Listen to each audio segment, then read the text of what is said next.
Welcome to P&C Unfiltered. I'm Pete. Here.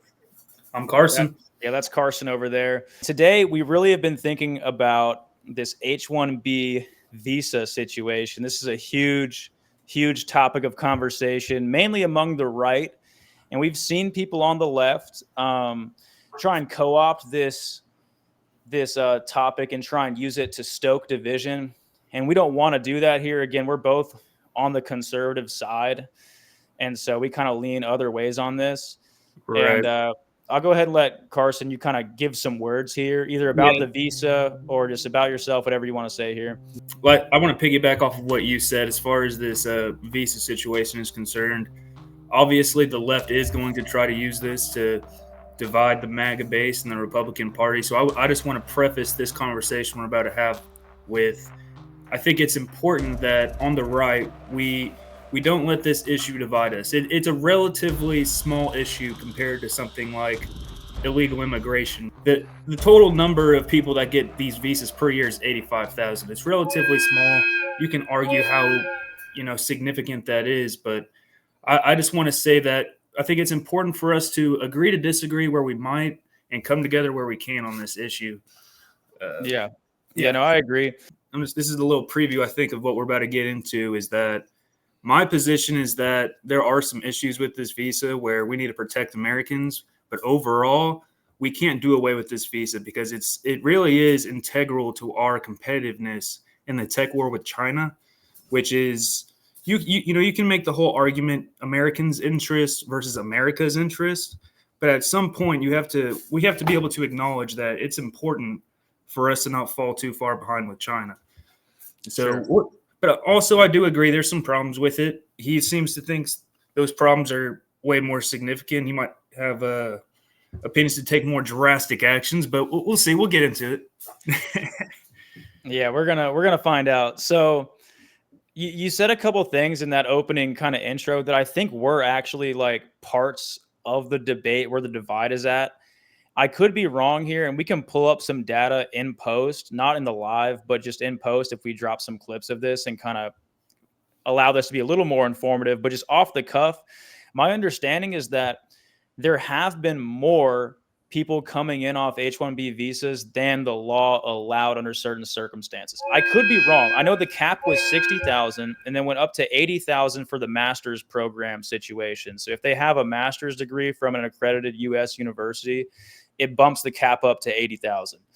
Right. And, my understanding is there have been more than that. I could be wrong, but I don't put that to the side because we don't really know. It could be the case that it is being limited by that law. Well, I would just like to speculate that I think the number might be going up because the demand for these tech jobs is going up. Like the original tweet that Elon put out that caused this whole controversy to get underway was the point that he made was that there's going to be like, I forgot the exact number, like 600,000 of these tech jobs that we won't be able to fill with Americans, and that's why. Oh, he's lying, dog. He's fucking lying. I tend to agree with it. We'll get into why. We'll get into why. Okay. Do you want to? Okay. How about this? Can I go ahead and play my first clip then? Yeah. Just right before you do, I want to say that I have seen people say on Twitter, because Twitter is the free marketplace of ideas. It's the best place to get your news nowadays, in my opinion. I agree. I've seen people on Twitter or X, whatever you want to call it, say that they have these degrees and they aren't able to find jobs. And then they correlate that to, okay, well, why are these visa people getting jobs and I'm not? I do want to say part of that is that where these jobs are needed are not necessarily where they live. Okay. If you have one of these high in demand degrees, but you live in Ohio, but all the jobs are in California and you're not willing to move, it's kind of your fault. I think Americans kind of are less likely to move than other countries are for work. Yeah, you just mentioned a point that makes me want to kind of want to bring up a separate point here, but yeah, that could be the case. One thing about like how this H1B visa is structured is they're not citizens. Like they're not actually American citizens, right? So this is specifically for people that are not citizens, not immigrants either. They're on a visa. Like that's a That's like Right. a travel. Like you Well, can travel. You're one allowed to question. work on a visa. Right. Well, a lot of these people do try to pursue citizenship whenever they come over here. Mike, I would want to pose a question to you. Would you want these people that are coming here on visas to do these jobs in these high skilled positions? Would you even want them to try to get citizenship? Because that would just mean over the long term, those jobs are going to be taken by people who were formerly, foreign nationals, but are, in the future would then become U.S. citizens. Would you be opposed to that, or would you be for that? I'm confused by your framing of them Right. being. So I was kind of wanted to dive into a different point. I'll answer the question real quick. I think you framed it a little in a silly fashion. So saying that like they're high skilled jobs, like you're already saying they're in high skilled jobs. That's part of the debate is that a lot of these people aren't in high skilled jobs. They have Right. like a That's full part of the list of problem with the pictures. visas. That's part of the problem. But I'm Right. not. I'm not So talking. again, I'm not. if you're talking, okay, I'm giving you the point. If we're talking about high skilled jobs, like it actually high skilled workers, like should they be able to get citizenship? Yeah, I mean, of course. I think we Okay, should want the that's my most skilled people in the U.S. And again, I don't like the melting pot way of understanding the U.S. I don't like that. I don't think that's actually what America is about at its core. I mean, I don't want to bring up some sort of like racist historical document that was like in the 1780s or something that like Jefferson wrote about how America's for white Europeans, males and stuff like that. But if we're going to reference like our founding fathers and the arguments for this, then we should probably reference their entire body of work and not just the fact that they worked a lot or something like that. I want to say that I can kind of see what you're saying with not agreeing with necessarily the whole melting pot theory. I don't think that's the crux of what America is, but I do think it plays into what America is, because I think what America is exceptional. We want to be number one. We've been number one for past 100+ years. Okay, that Number one in what? Like number one in what? global dominance. We're the number one economy. Okay, the number one Yeah. superpower. Everything along those lines and everything that entails. Right now, what we need to try to become number one in is the tech war. Why? Okay, so we can't fall behind in the tech war to China. Why? Hold on, I have the notes somewhere. No, you're good Actually, to pull well, up and everything. I have the notes in I this. really get screenshots. We'll get confused into on it. this. No, I know you got notes. So you can go ahead and pull that up. I seriously like am doubtful when people use that line of reasoning if that's actually why they care about H1B visa people. Like, I is think that it's really why you care? Do you really think we're gonna fall behind China like a slave nation? Yes. If we don't do everything we can and get the best talent from around the world, then yes, we will fall behind. And there's multiple reasons why we will. But I just like the thing is it's kind of ambiguous. Like I need metrics or something. Like I need numbers. And I know there's not a lot of numbers on this. It's kind of just speculation the way I see it, like it kind of.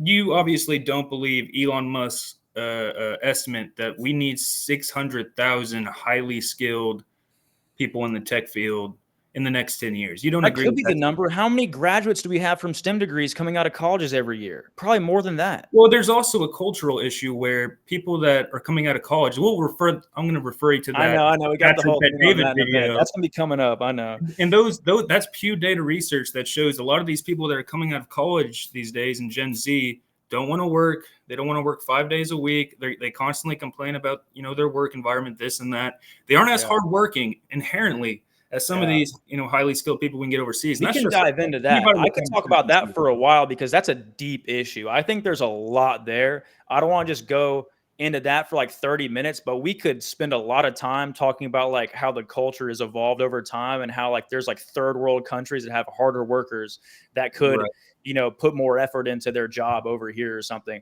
But do they deserve that opportunity as opposed to Americans? Well, I don't think it's a matter of deserving. I mean, I think the counter argument, the whole reason this is controversial is because Americans think they deserve these jobs in America. And there's obviously, that's a position I can understand. But at the same time, you have to look at America's interests.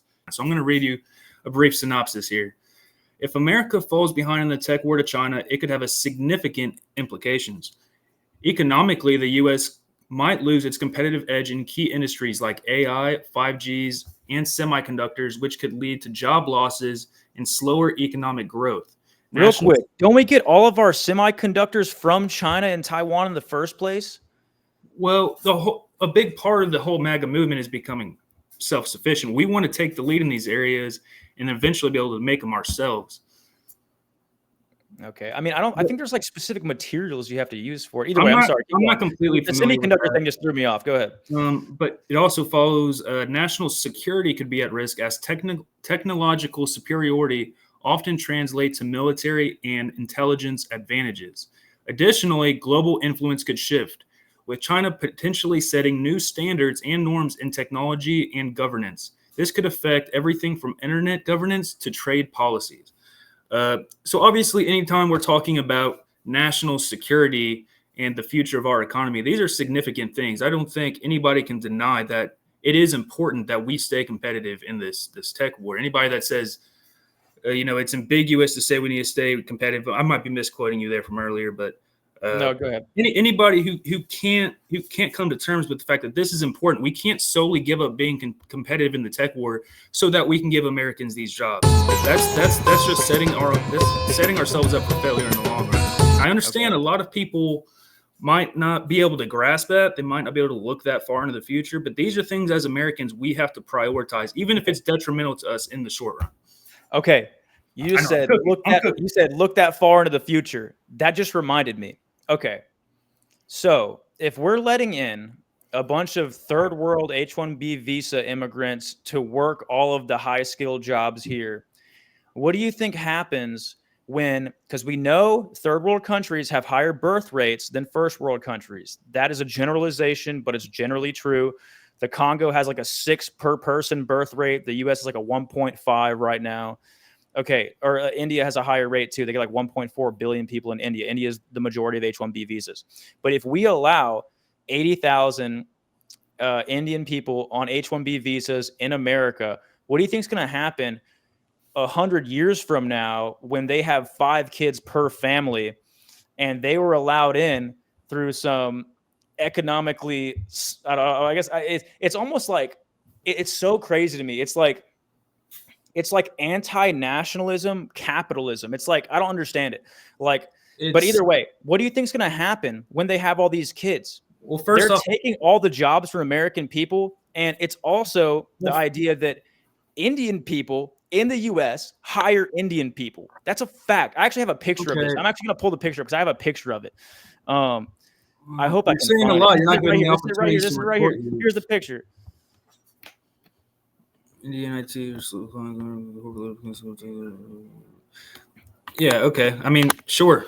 Yeah, that probably happens. First, I want to push back on the fact that you say it's an anti-nationalist idea. Part of America's nationalist identity is excellence. We want to be the best of the best. And what I want to also push back, you said, well, what happens if we give Indians or foreign nationals all these jobs? We're not giving them all of these jobs. Roughly 70%, if I remember the number correctly, of these jobs are still held by Americans. Okay. 70% of high-skilled jobs in America yes, but also are being held by Americans. So 30%, flip the stat. That's like when people say, did you know that 28% of black kids have 2 parents in the home? It's like, oh yeah, flip the stat. 72% don't. 30% but you also just acknowledge that the people that are coming out of our colleges are not up to the task in a lot of instances as far as Gen Z. I would push back on the STEM degrees. If you have a STEM degree, you're probably a harder worker in some of the liberal arts, freaking gender queer penis studies. I mean, yeah, that's true, but that has nothing to do with this. What I'm saying is that you're about colleges, right? And this is specifically in the STEM field. What I'm saying is, yes, the number's 30% right now. If we want to fix that number, we can't sacrifice our competitiveness to get that number down. And we have to make a cultural shift. I agree with that. Where these people come, and then that number will go down over time. It's not something that's going to corrupt our government in the long run. We have to I agree.